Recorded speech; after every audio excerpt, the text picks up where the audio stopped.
Souvent, nous pensons ou ressentons qu'être une bonne personne ce n'est pas une bonne idée. Nous connaissons tous l'expression « trop bon, trop con ».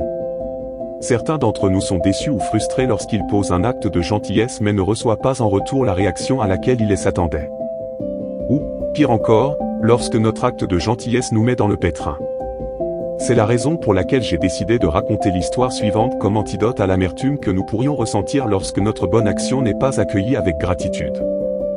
Il était une fois, un moine zen traversant une rivière avec ses disciples a vu un scorpion qui était tombé à l'eau et qui était impuissant, emporté par le courant. Sans hésiter, il décida de le sauver. À la minute où il l'a ramassé, le scorpion l'a piqué. Instinctivement, à cause de la douleur, le moine lâcha le scorpion qui retomba dans la rivière. Le moine a essayé à plusieurs reprises de le sortir de l'eau, mais chaque fois que la main du moine s'y approchait, le scorpion le piquait à nouveau.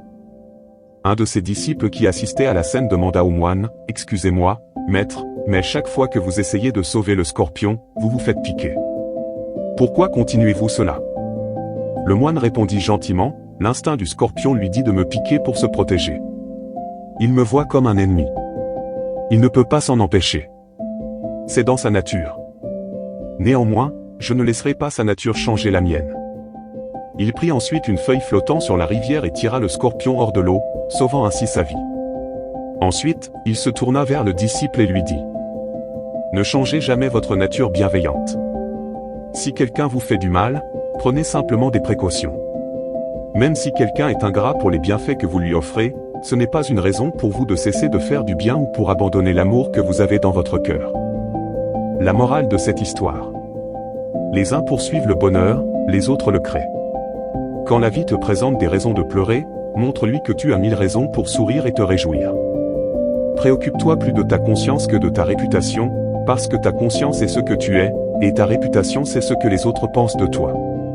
Et ce que les autres pensent de toi n'a pas à être ton ultime problème. Nous devons respecter la nature de chaque être vivant, même s'il nous fait du mal. Nous ne devons pas essayer de changer les autres selon nos propres critères, mais plutôt les accepter tels qu'ils sont.